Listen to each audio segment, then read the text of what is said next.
honestly, I think it's abusive, and that's why I'm exposing it. Trans role father is willing to go to jail. This is selling at Target now. It's called Poopsie. So when they're going after like Muslim youth, they're trying to tell them, don't worry, you can still be a Muslim and be a different gender. Okay, I remember. A very nice young, come to think of it, well, is Alex a boy or a girl? Actually, Alex doesn't define themselves as boy or girl. My next guest is a school teacher with over 25 years experience, also has a psychology degree, and she's going to be exposing us to what our children are being exposed to in the educational system. This is very important for everyone to tune in, to get exposed to these facts, some very scary facts that are out there. And we'll be right back with our next guest, Brenda, here on The Dean Show. This is the Dean Show. Assalamu alaikum, greetings of peace. Welcome to The Dean Show, and we got another exciting episode. We got a lot of information to share with you, very important information, and we're fortunate enough to have Brenda Lebsack with us. You're a school teacher of 20 plus years, is that correct? Correct. And tell us a little bit more about yourself. You're also from a psychology background. I did graduate with my Bachelor of Science for counseling, and then I went on and got my master's degree in education, and then I went into special education, and then later I taught English in high school, and then I ended up going into PE, and now I'm teaching kids with disabilities PE. So you've been in the field of education for quite some time, very long time, over 20 years. Yes, 25 years. 25 years. And I was on a school board. I was an elected official on a school board for 4 years. Now, for a good friend of mine, Imam Sheikh Omar Mustafa, he shared an event that you guys had at his local mosque where you were speaking, and you were actually informing the community there how they were specifically targeting Muslim youth. And this was very alarming. Can you share some of that with us that you were sharing with them there at the mosque in California? Yes, 4 years ago when we were adopting a curriculum for sex education, I was really surprised in some of the things I found, the content. And coming from the California Department of Education, they were recommending to teachers and to students a particular website called Advocates for Youth. And when I went to that website before having to vote on it as a board member to approve this curriculum, I noticed in their articles that were targeting specifically Muslim youth. And it had an article in it specifically that said, I'm Muslim, but I'm a different gender, or I think I'm a different gender. And then it would quote the Quran and the prophets. And I was, I'm a person of faith myself. I'm not a Muslim, but I know that when you take a sacred writing and you start interpreting it incorrectly, I was just really bothered by that and disturbed. And so I took that information to my local mosque in Orange County to an imam. Yeah. Was that the friend of mine that shared that with me? Was that him specifically or somebody else? It was actually someone else. I met a few other imams, Dr. Siddiqui and also Dr. Ahmed Sabo, before I met Imam Mustafa. Imam Mustafa, yes. Tell me, so when I said they are targeting Muslim youth and just children in general, but specifically you saw here how they were changing the text of the Quran or they were manipulating things, but who is they? That's a good question. They would be the Advocates for Youth. All I know is who's endorsing Advocates for Youth. I don't actually know who writes the website, but it's being endorsed by the California Department of Education. Advocates for Youth also helped write our sex ed standards, our learning professional sex ed standards, along with Planned Parenthood and another agency called Healthy Teen Network. Mm-hmm. There's a video here that I want the audience to see, and then we can take off, because some of these things, it's just hard to wrap your mind around it, because since the beginning, it's always been where God Almighty created man and woman, male and female. It's kind of been straightforward. But from listening to your talk and you explaining these things, now you got her, sir, ber, zer, ze, he, she, tree. People are talking about if they want to be a tree. Is that true? They can be a tree. You can call them a tree. What we're talking about is unlimited genders. So when you Unlimited have genders. correct. When you have, it's called a range of genders. And what I noticed is, I noticed it in the curriculum for young children. We have a couple different agencies that put out this curriculum. One is also called the Human Rights Campaign, and they have a lot of curriculum that's called Welcoming Schools. And all of these words sound wonderful: inclusion, compassion, empathy, tolerance. They all sound great. Respect, safe. We all want those things. But then when you look inside a little deeper and see some of these books for preschool, kindergarten, first grade, that they're teaching these kids that they can be, different genders based on their feelings and whatever they choose. Not just transgender, it goes beyond that. It's called the gender spectrum. And the first time I learned about it was actually in 2017. There's an article that came out because I'm a teacher, I'm part of the teachers union. And in March 2017, it came out in our teachers magazine, mailed to my house, called the Gender Spectrum. And when I saw they said you can be gender fluid, you can be, all these different genders. It wasn't, you can be both genders, neither gender, anything in between. And then they had all these different pronouns. And they said transgender is just one of the many different genders a child can choose. And that's when I started. I'd never heard that before until 2017 from my Teachers Union magazine. Now, this next video we're going to share, this is actually one of the videos that goes out to the educators, to the teachers. Is that correct? And then they form a curriculum off of this, or there's a curriculum that goes with this, that pushes this?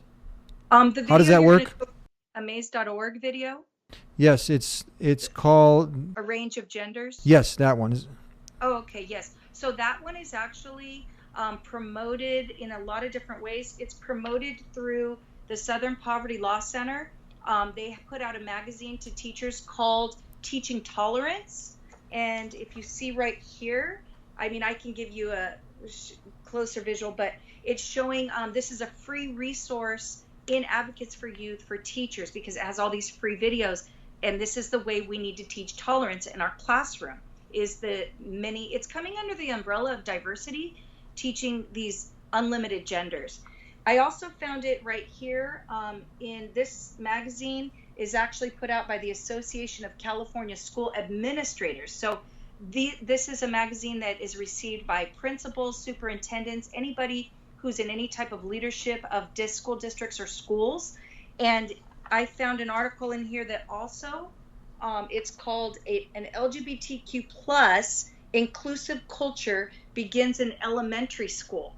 And again, it's recommending these books of unlimited genders. Mm-hmm. So I'll go ahead. The Maze.org video is, it's recommended by these groups. It's also recommended through Advocates for Youth and for the California Department of Education.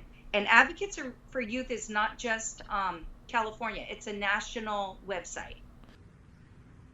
All right, folks, here we go. A romaine and kale salad with avocado, cucumber, shishito peppers, and 4 kinds of cheese. Sprinkled in balsamic straight from Italy. Wow! In my day, salads only had 2 ingredients. A rock-hard wedge of iceberg lettuce and a stinky old dried-up tomato. Sorry, guys. I'm gonna have to eat fast. Alex is stopping by in a few minutes to work on our robotics project. Alex, is that the girl with that weird dog? Or the boy with the hat with the wings that flap? No, Uncle Jay. This is Alex. Oh, okay. I remember. A very nice young... Come to think of it, well, is Alex a boy or a girl? Actually, Alex doesn't define themselves as boy or girl. What else is there? Back in your day, most people understood the world in terms of just boys and girls. But now, we know gender is more complex than that. Wait, aren't we just talking about whether you're born with a or a hee? When you're born, your sex is assigned in a medical way. But the sex listed on your birth certificate may not necessarily match your gender identity. Gender identity is a person's inner experience of who they are in terms of gender, their deep personal sense of being male, female, a blend of both, or neither.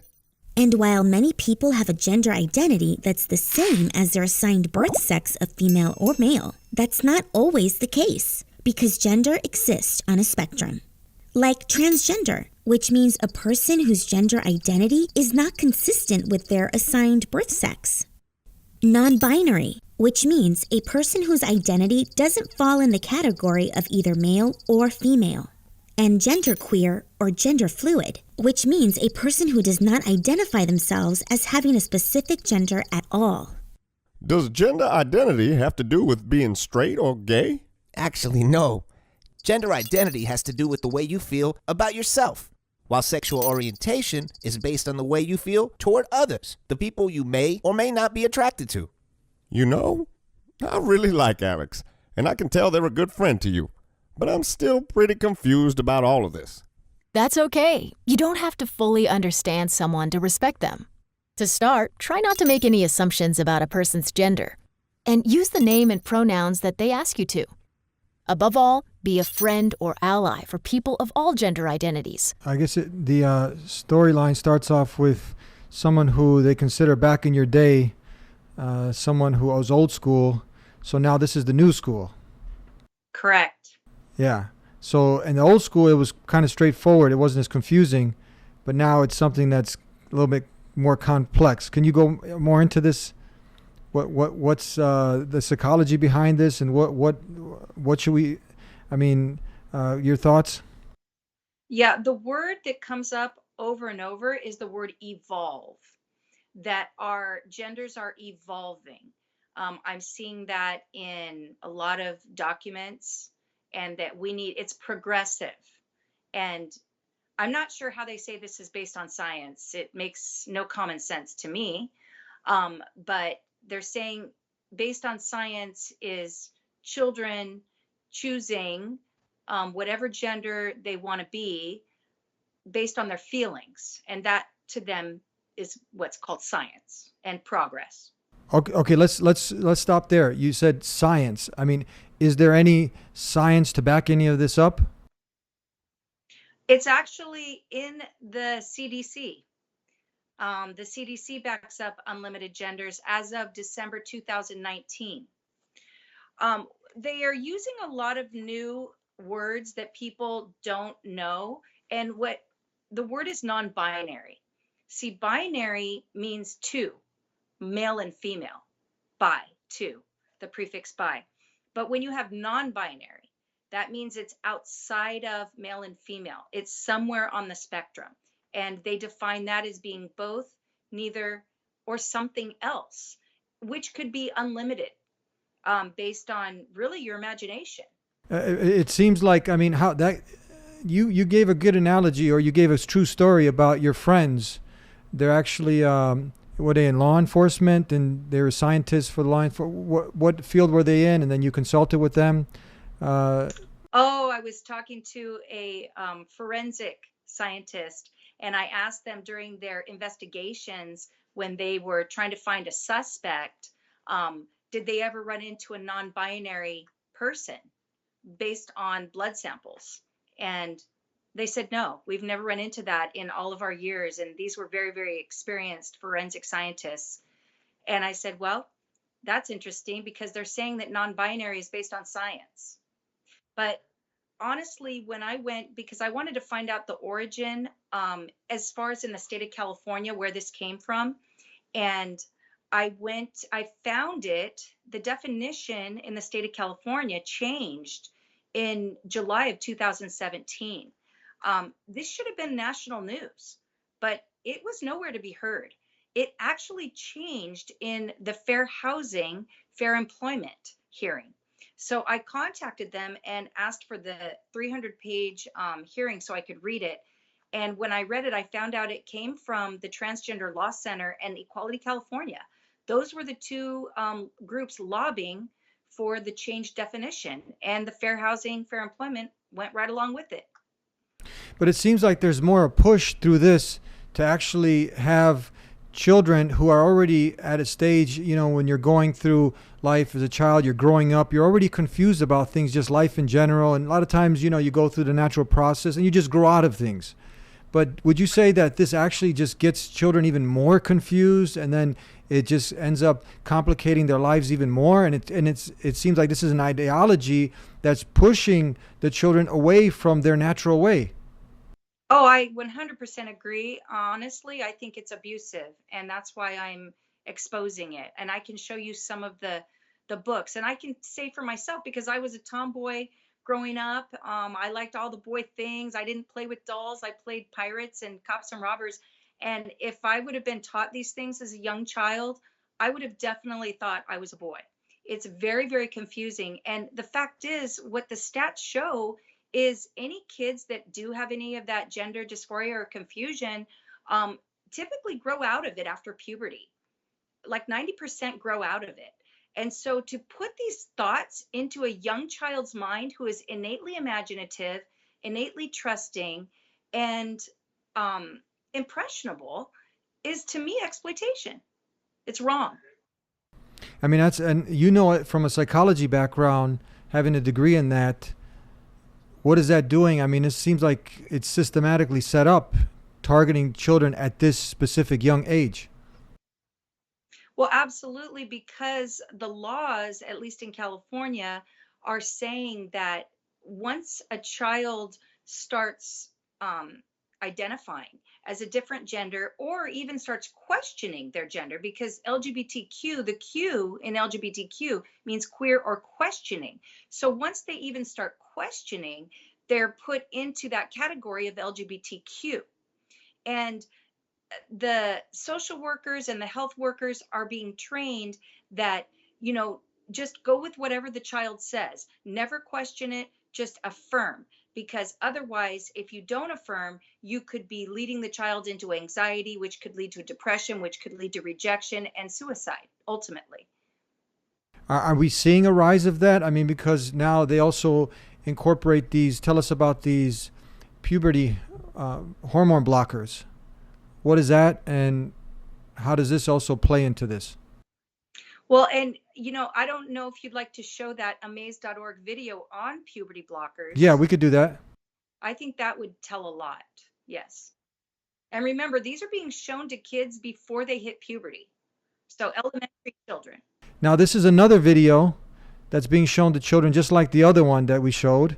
But this one now specifically is for what, if a child is confused, then they'll prescribe them. Is it necessarily with the parents' consent? Of puberty blockers? Yes. What role does the family, what role does mom and dad play in this? Well, as of right now, yes. I know in Orange County, at least in the gender clinics, we have them in the children's hospitals. I know in LA they do. I know in Orange County they do. And the policy is one parent has to consent for a minor. However, the California Teachers Association just passed a policy in January 2020 saying that they believe that parents are unnecessary barriers and that parent permission or consent should not be necessary for a child to receive puberty blockers or hormone therapy. Wow. For the sake of equity. Now, that's a policy that they passed, the teachers union, and usually when they pass a policy, they try to move it into legislation. So I would not be surprised at all if that starts to go forward towards legislation. Okay, here we go. This is the video you're talking about. You can see it? Yes. Hi, Fish. Come here. Oh, you need a name. Let's see. Wait a second. What gender are you? A person who is transgender is someone whose internal sense of their gender, being a boy, girl, or something else, doesn't match their physical body. People who feel this way sometimes feel anxious when they begin to reach puberty and their body starts to change in ways that don't match their internal sense of their gender. These feelings are totally normal. If you feel you want more time to explore how you feel about your gender before your body starts to change, it's important to talk with a parent, counselor, therapist, or doctor about the feelings you have regarding your gender. After some discussion and counseling, you may be referred to an endocrinologist. Endocrinologists specialize in hormones, and they are the most likely to prescribe puberty blockers for someone who wants them. Puberty blockers are medications that will stop your body from changing. They are usually given as an injection or an implant. They block the production of hormones to stop or delay the physical changes of puberty. The effects of the medication are only temporary, so if a person stops using puberty blockers, the physical changes of puberty will begin again. Whether you identify as male, female, genderqueer, or something else, you're perfectly normal. And there are lots of ways to manage puberty so that it can be a fun, exciting time, rather than a scary or stressful one. Okay, maybe you need more time to get to know yourself first. I'll just call you Bubbles for now. When I see this, Brenda, I mean, this is really frightening because we know, I mean, one, I start thinking of this is a brilliant way for the pharmaceutical company to make a lot of money. This is big business at the expense of our children. And you see how they push it as, oh, it's safe, you know, just take a time to kind of reflect and see, do you really want to move forward with this? Like you're shopping now for a gender. And we know that there are any prescription, any drug that you take from pharma, I mean, you got to look at the side effects, and this is not safe. There's no way this is a lie. I mean, what are your thoughts? Please talk to us. Well, puberty blockers, and then if it goes on to hormone therapy, leads to sterilization. Because there are cancer risks. One, you have at this time bone and muscle development happening, and it interferes with that. The child's thinking capabilities. I mean, you're blocking all this, right? Right. They're treating puberty like a disease that has to be treated. There are a lot of holistic doctors that talk about, you know, the effects, and many scientists, people, if you dig a little deeper, you see when you interfere with the natural process, you know, that God Almighty, the Creator, had made the human being go through. I mean, you can't expect good things to happen. I totally agree with you. And yet they're just passing in California a law right now, even though there's been huge opposition to it, to tax fund these health clinics that are providing these medical treatments on children and adults, puberty blockers and hormone therapy, that now it looks like they're going to pass it to fund it. How this specific Dr. Kelly Brogan, she and others I've read, they have actually connected many of these pharmaceutical drugs. You have such a growing rate of suicide. You have such a growing rate of mass shootings, you know, and now you're introducing more things that are messing with the psyche of the human being, of the child. I mean, have you looked into some of the growing numbers of many of these things, suicide and many other mental disorders, you know, physical disorders that are happening under the pretext that, no, it's safe, you know, you just take a time out from, you know, the natural way. Have you gone down this and looked into or talked to some medical professionals, scientists who are more broadly holistic or in this area? Yes, I've definitely talked to medical doctors. I've read it's called the World Professional, Transgender Health. It states in there that more studies need to be done and that these drugs are not FDA approved for this purpose. And it's flatly stated in these policies, yet they're experimenting on our children and they seem to be okay with it. I will tell you, I mean, I'm not a psychiatrist, I'm not a psychologist, I'm an educator. And so my forte is the curriculum part of it, of what they're teaching kids in schools and the policies and laws that impact schools and curriculum. I've seen a lot of doctors. I remember one in particular. She was a lady who was talking about that if someone came into her office and had a perfectly good arm, leg, finger, whatever the case, and that this person wanted to have it amputated, that they would do such and such and such. They would have a protocol that they would not just go ahead and amputate them. They would start to think like, hold on, what's going on here with this individual? You know, you got a perfectly good arm, leg, but now when someone comes in and wants to totally change, you know, how the way the Creator made them, now it's actually pushed. It's actually facilitated. It's facilitated. Exactly. It's affirmed. I can show you a few books for kindergartners that might open some eyes. Would you like me to do that? Yes, please. But you get the point the doctor was making? Oh, absolutely. And in fact, if you would like a doctor to come in, I could definitely recommend that. I know plenty medical doctors and psychologists and psychiatrists that are against this, but they are having to buck the system. You got to a lot of times toe the line. How many people are scared? They're not brave. I mean, may God Almighty Yes. bless you. I mean, to come out like this. I mean, you a lot of times you're going against. Many people just follow like sheep blindly, and people are scared to have their voices heard, even though you have a lot of people that disagree with this. No? I believe so. And I think with the unlimited genders, it's so outlandish. It's so beyond common sense and ridiculous that it's time for us to all stand up and unite and say enough is enough. Enough is enough. Um, I'll just give you an example here. If you can see this, can you see this? Yes. Or okay. So it says, when babies are born, people ask, is it a boy or a girl?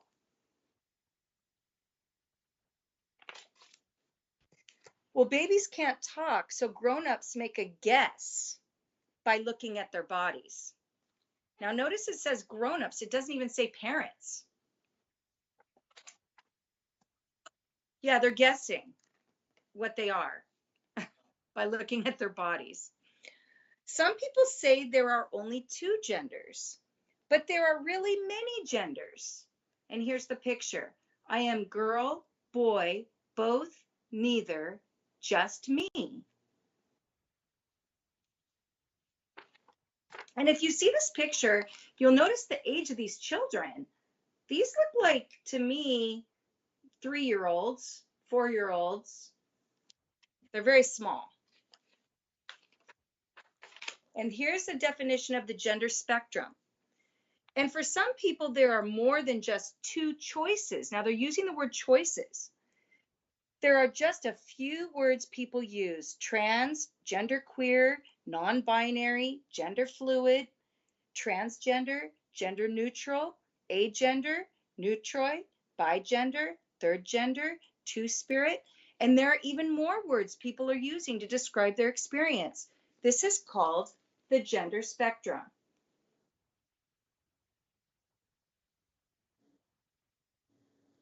Now, if that doesn't confuse a child, I don't know what does. It confuses me.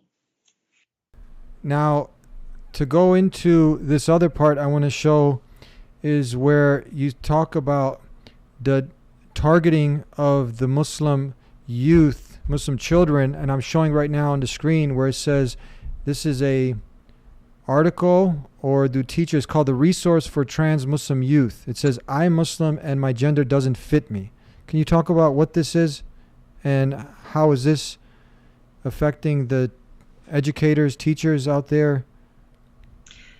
Well, what they're trying to do is they're using this word intersectionality. So when they're going after like Muslim youth, they're trying to tell them, don't worry, you can still be a Muslim and be a different gender. You can still be a Muslim and explore and experiment with your sexual orientation. You don't have to be pigeonholed, and you need to be yourself. You need to be who you are. Okay. And so they're using these words like your authentic self. And the only way you can really discover that is through experimentation. And school is considered the safe place, the safe zone, where you will not be judged. You can try different things, where maybe at home you wouldn't be able to do that. You would be stifled based on your religion. So they're saying intersectionality is a way you can still keep your religion, but it's okay to have all these different genders and different sexual orientations also. Now, what's our right as parents? I mean, you come from a Christian background, correct? Correct. Now, it's pretty clear in Christianity, in Judaism, in Islam. I mean, here, Catholics, it's all clear that God Almighty created the first man, Adam, and then you had Eve. The gender is clear. God Almighty, the Creator Allah says in the Quran, the man is not like the woman. Clearly defining the man, who he is, who the woman is, elevating them both in status, etc., etc. How do we now? What is our right to project this belief that we have and not compromise in it, and then and not fall into this? Because many people are scared now. Many people feel like, okay, can I speak about this? Can I talk about this? Am I going to get in trouble legally? Yeah, those are great questions. Eddie, what they're really doing here, see, for me, we live in America, and an adult can do what an adult wants to do, and that's fine. But when it comes to public education is a place that is supposed to respect diversity. That means that they're supposed to respect the different cultures and the religious variances that are represented in their classroom. However, to me, this has crossed a line into indoctrination and propaganda. Okay, because when I'm looking at some of these websites, I'm looking at these books for young children, I'm seeing that they are promoting an ideology that most people don't agree with.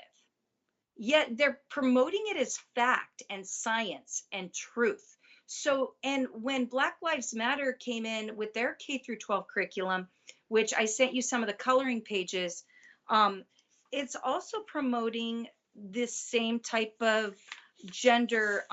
One of the coloring pages says, everybody has the right to choose their own gender by listening to their own heart and mind. Everyone gets to choose if they are a girl or boy, or both, or neither, or something else, and no one else gets to choose for them. So interestingly, that they are talking out of two sides of their mouth, because on one side they say, oh, you're born this way. Well, then they keep on using the word choose over and over again. So this isn't really making sense. But as far as parent rights, I don't think parents should be disrespected in public education. And I think we're getting to a point to where we need huge educational reform, to the place of we need school choice, so that we are taxpayers.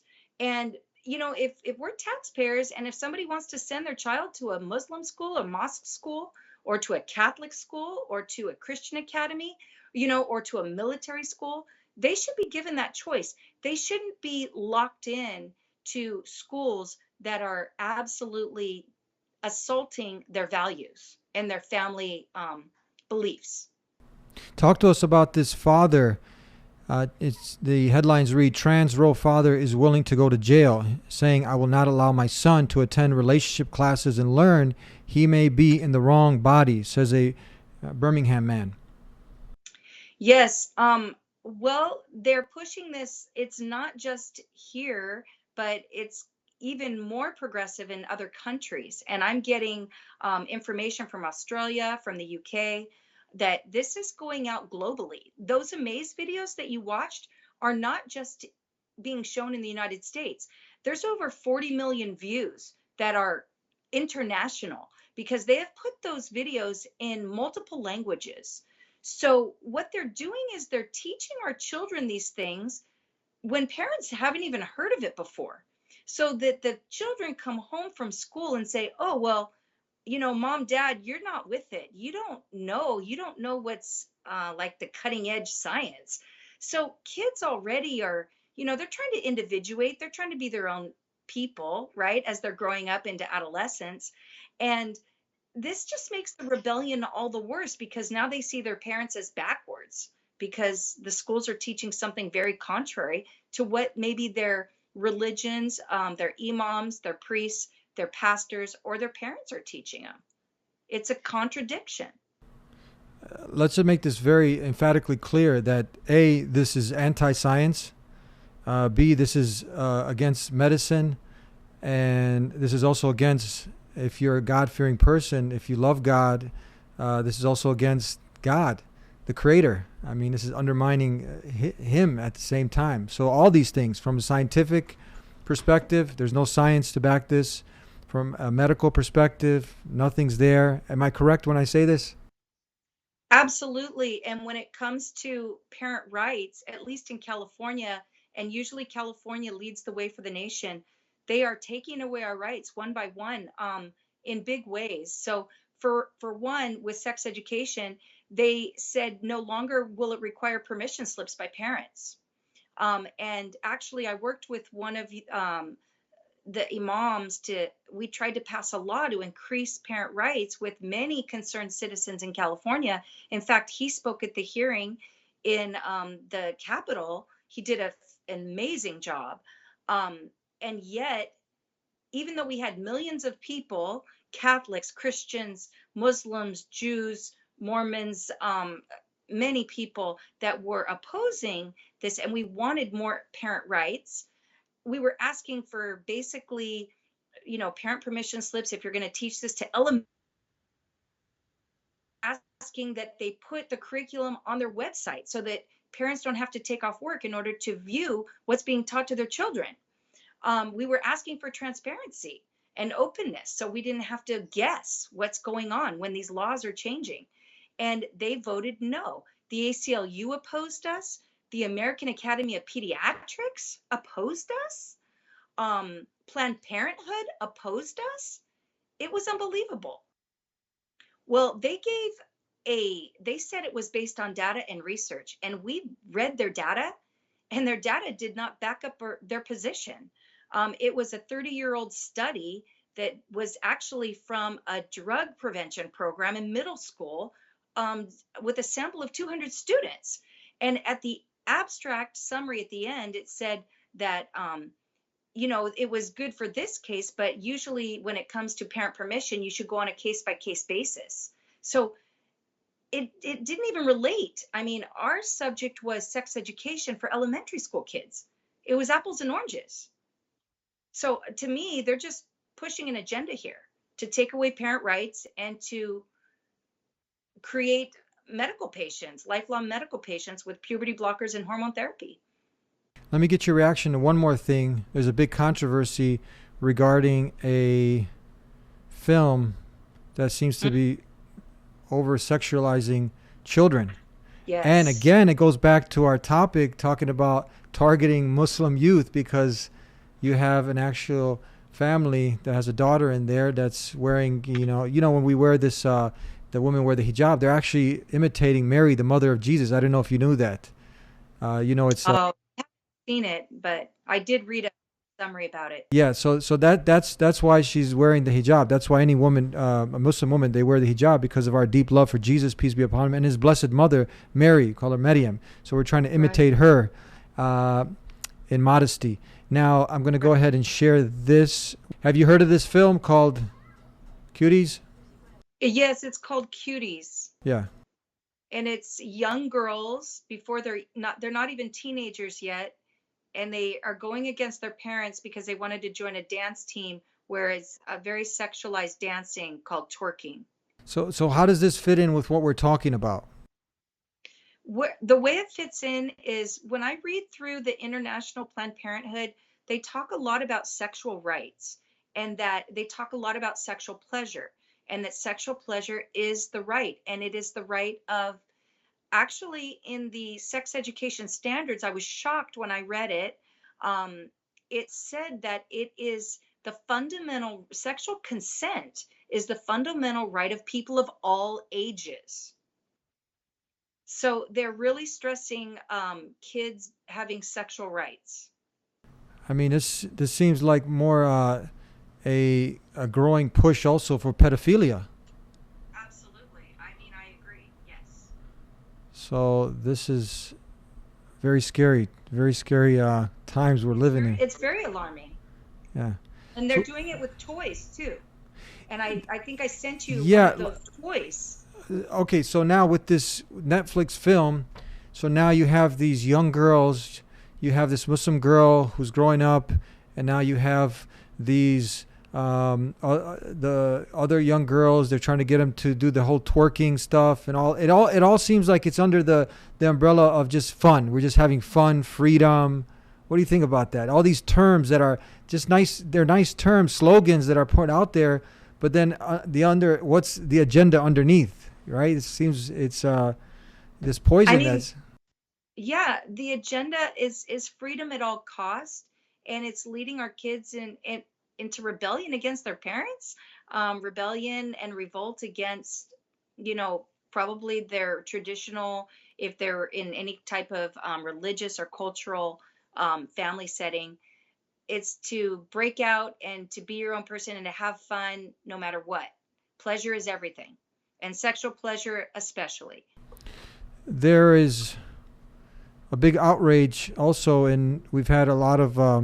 Have you seen a lot of Christian groups or Jewish or that have spoken out against this film from Netflix? I know there was a petition. Yes. There was a change.org that I think they got up to 170,000. And I know that Netflix did send out a Twitter message apologizing, but they didn't remove it from Netflix. They just changed the poster because the one that you showed was the changed version. The first one was the girls in their scanty costumes in provocative.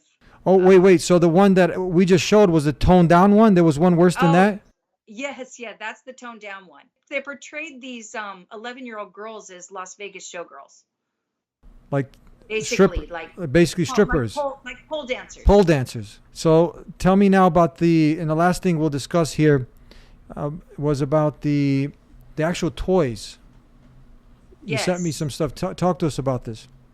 And I don't know if you'd like to maybe show, this is selling at Target now. It's called Poopsie, and it's a unicorn that dances, and they're combining it with a YouTube video that, first of all, they're unicorn dolls and with the rainbow hair, and then they eat slime, and then they defecate the slime, and the slime has different fragrances, and it's glittery. So to me, what they're trying to do with this is have a positive association with human feces, rather than it being, considered, ew, gross or smelly. They're having a positive association. We've got glitter and nice aromas, and I don't know how to say this, but the anus is shaped as a heart on the doll, where the slime comes out, and I find that significant. I find it significant because in the sex education that they're teaching, there's a stress on anal sex, and that's different. We haven't had that before.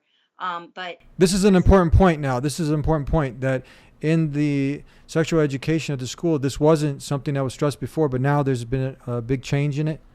Yes. And they basically, when I was reading it, I was pretty shocked because I used to work in probation, and I actually a long time ago helped write some of the curriculum for the AIDS prevention. And when they were talking about HIV prevention, and they were really downplaying the risks of anal sex, I was shocked by that, making it sound as though, as long as you use a condom, everything's going to be fine, and not really giving the true stats for the high risk of this type of activity. What is some of the high risk?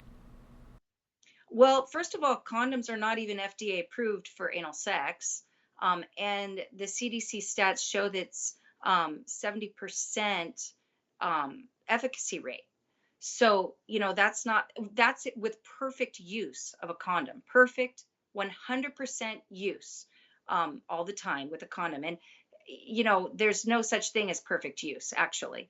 And when it's not used perfectly, it goes down significantly. Even Planned Parenthood says that even for vaginal sex, with unperfect use, it goes down 13% in efficacy rate.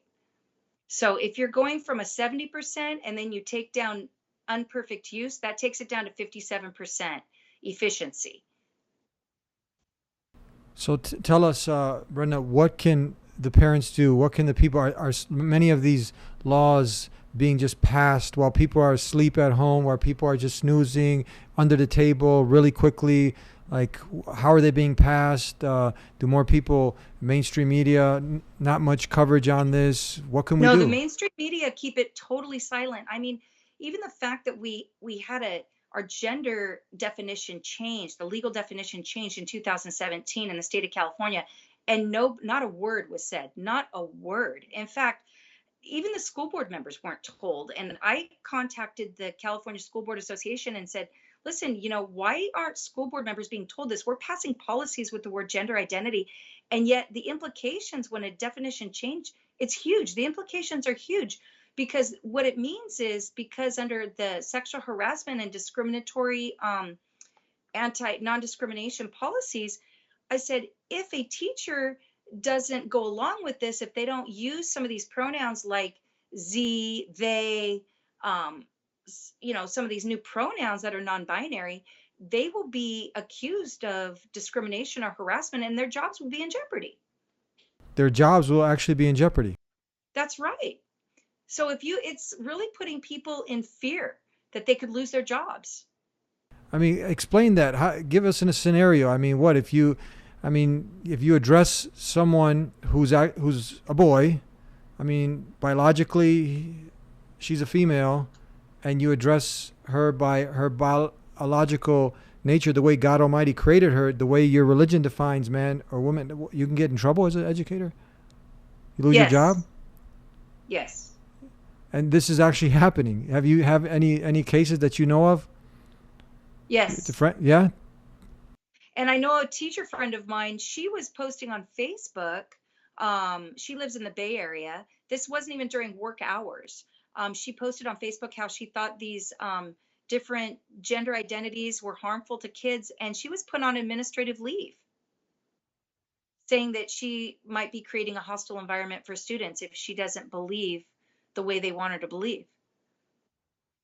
She did end up getting her job back, but that's how, it is getting very serious. I don't know how much you know about the statistics. This is also something that's growing. It's a sad reality that you have, I'll give you right now some numbers to this that the mainstream media really doesn't cover.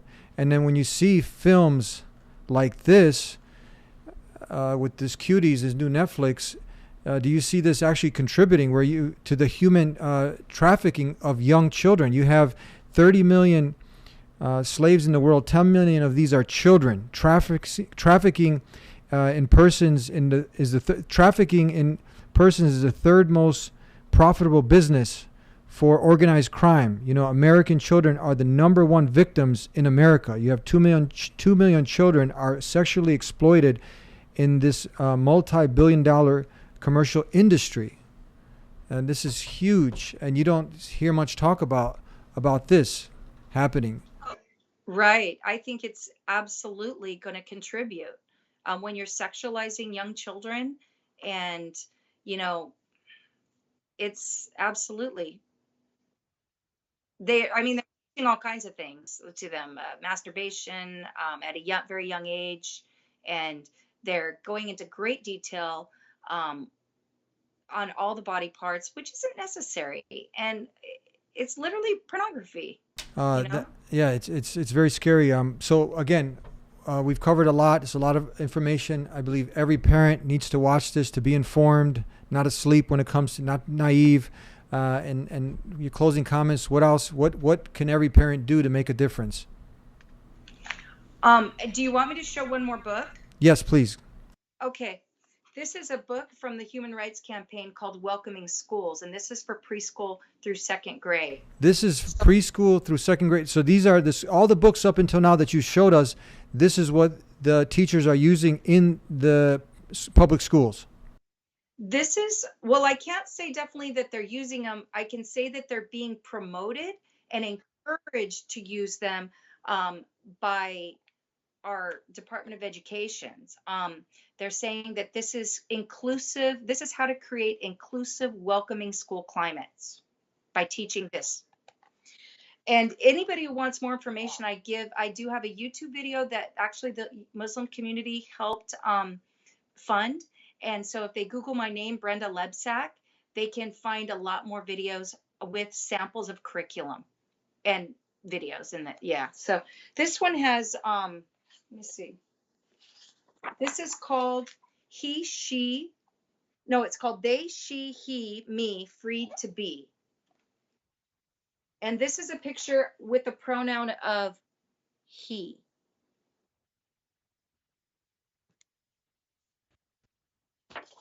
This is a picture with the pronoun of she.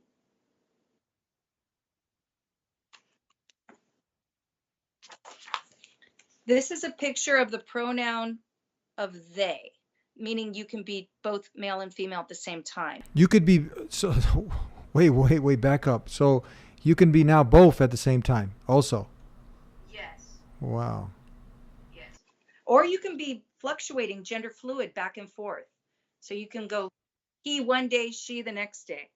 But something you talked about in your lecture, you can actually, even if you go outside of those pronouns, if a person wants to be a cat, a dog, does that fits into the equation? I don't know. I mean, I would imagine it could be anything on the spectrum, but I've heard this. I've heard this also. Yeah. This one says a pronoun called Z or tree. And what is the Z? The Z means you're non-binary. That means you're neither boy or girl. And then tree? You're something else. You said tree also? Yeah, that's right there, tree. What does a tree mean? That's a pronoun. That's a pronoun. But it says here that you can create any pronouns. It says you can change pronouns from he to she or she to he. You can use new ones like Z or create your own like tree. Some people use they, which is the perfect way. There are many, many more pronouns waiting to be discovered and used.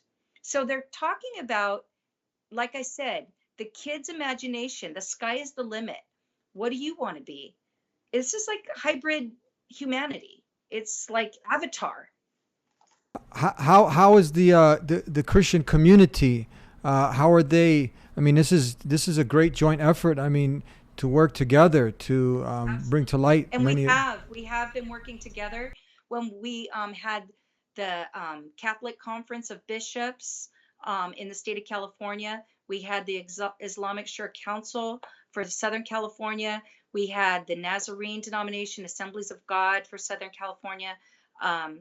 Many of large churches that came together of many different, denominations. The Lutherans signed on too, and we came together to increase parent rights, just asking for permission slips if they're going to teach these things for elementary kids. And we were denied. Again, we were denied by the American Academy of Pediatrics, by the ACLU, and by Planned Parenthood. How did you feel, just on a side note, because sometimes Christians who also hold many of the same values as Muslims, and we have so many things in common. Few of them is just the belief in one and only one God, and we believe in Jesus. I mean, we believe that he was one of the mightiest messengers God Almighty ever sent. We believe in his blessed mother. There's a whole chapter named after in the Quran.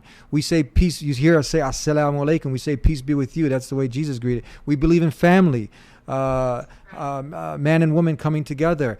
We believe in so many things that are similar, but you have some of these trepidations, fear, because of the mainstream media. Again, some Christians have some wrong ideas about Muslims, again, but when they come meet like you did, how did you feel when you came into a mosque, giving your lecture there and meeting actually the community and to help Christians get, because I speak to different Christians groups, they come in, and when they come in, it's a totally different experience. I had one pastor, his name was David.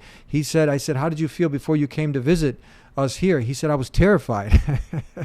That's, when you listen to just the mainstream media, how's your experience been with the Muslim community? And my experience has been wonderful. I've met so many wonderful people. And the fact is that we love our children, and we have a reason to have a righteous anger right now, an indignation. And I'm telling you, I weep over this. I weep over it almost daily because I'm afraid for humanity. I'm afraid for our children. I'm afraid for our religious freedoms of all religions, and for our rights as parents, because that's a very sacred right. And we do need to join arms and work together. But no, I love the Muslim community. They've been so supportive. In fact, they funded me. They found me a videographer and helped me to get the word out. And I'm so grateful to them.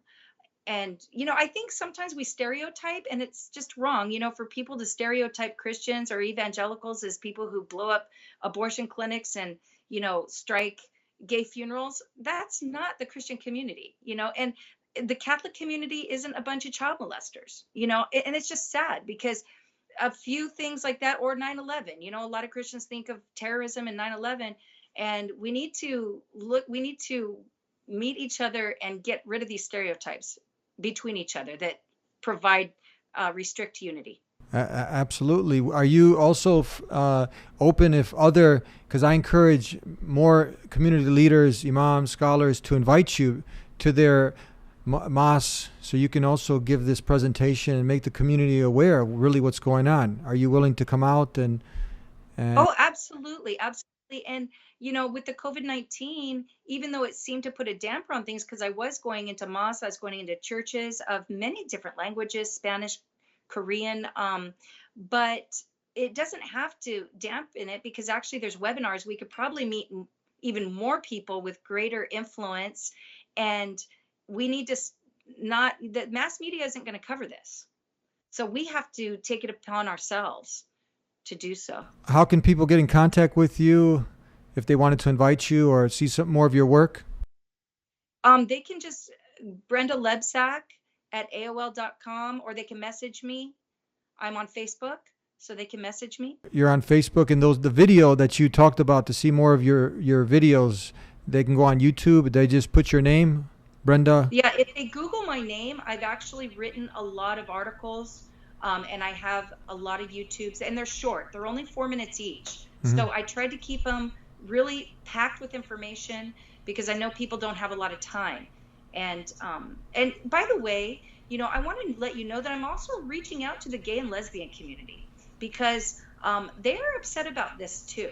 They feel like they're being misrepresented, and many of them. There's a book that just came out by an author called Abigail Schreier, called Irreparable Damage, and it's about this whole transgender trend that's going on, especially with young girls, and finding that the YouTube and social media it's becoming a contagion, where it's just a in thing, almost like cutting or anorexia. And so she interviewed a ton of parents, including many gay and lesbian parents, that were very upset about this gender craze that's going on right now, especially unlimited genders. One more thing I want to ask you. This is more in the public schools. Is this also being forced, or can this be this curriculum, when it starts happening, many of these things, in private schools? Well, as of right now, it's not in the private schools. However, we need to push back, because the goal is to get into the private schools, because if they tighten the laws, where they're going with this is that they are, that's why it's in the Black Lives Matter curriculum, because they're equating all of these new gender identities and sexual orientation identities with skin color. Okay, so if you do not embrace these ideologies, it's implied that you're a racist. So it's packaged in this? I mean, it's very deceptive. Yeah, very deceptive. And many people don't know about this. This is very important information now, that they're putting this in packaging. It's the packaging, exactly, and it's all part of systemic racism. It's all together and very strategically placed. But the sexual orientation, just like gender, how we think, oh, it's transgender, the sexual orientations are way beyond lesbian, gay, or even bisexual. It's going way beyond that. We have non-monogamous relationships. We have open relationships. It's anything goes. There are no boundaries. It's just based on however you feel and whatever you're attracted to. Wow. Thank you so much. Thank you for the wonderful work you're doing. One more thing. Have you gotten some pushback? Have people fought you against this? How you are experiencing any pushback? Well, what's amazing is I've gone about this not on the stance so much of religion as facts. So I have been exposing and showing facts, and nobody can argue with me on that. Um, and if they can't even call me a racist because when I went to the California Department of Ed, I advocated because they were doing a 60-day input process, but they only provided all the information in English. And I said, well, what about our immigrant population? 30% of our state is immigrant population. You're only allowing English speakers to even, agree with this information that's never been in schools before. And so they discriminated against all of our Spanish speaking, Arabic speaking, Asian speaking parents. They didn't have a voice at all. And I think that's racism. All right. So thank you very much. People can look Thank you you, up at Eddie. your Facebook page. Just put your name, Brenda Lebsack, Lebsack. And then you also have the YouTube channel that has many of these more information in those videos. Thank you so much. Thank you. May God bless you for your wonderful work. Thank you. And I encourage everybody who's listening, many of the community leaders, to really get informed, to watch this again and again, and also invite you to their community so they can get even more informed and ask any questions that they have.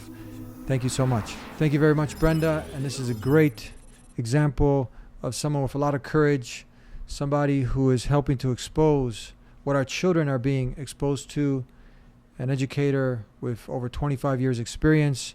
She's brought many things to light. I'm sure many things that you're having a hard time wrapping your mind around, but these are the times that we're living in.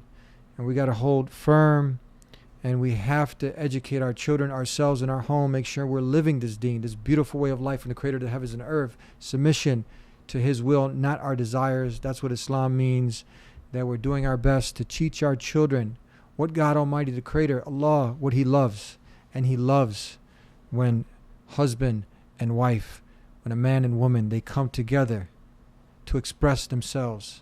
That feeling, that natural desire that a man has for a woman and a woman has for a man, that they do it properly, in marriage, and they do it within the confounds, within the boundaries that the Creator has set. And this is clear in our deen, in Islam. It is clear.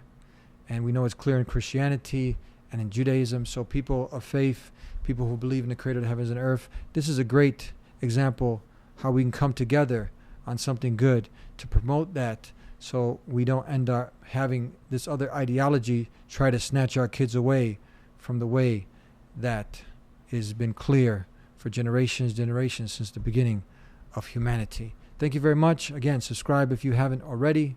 Support us on our Patreon page. And we'll see you next time here on The Deen Show. Peace be with you. Assalamu alaikum.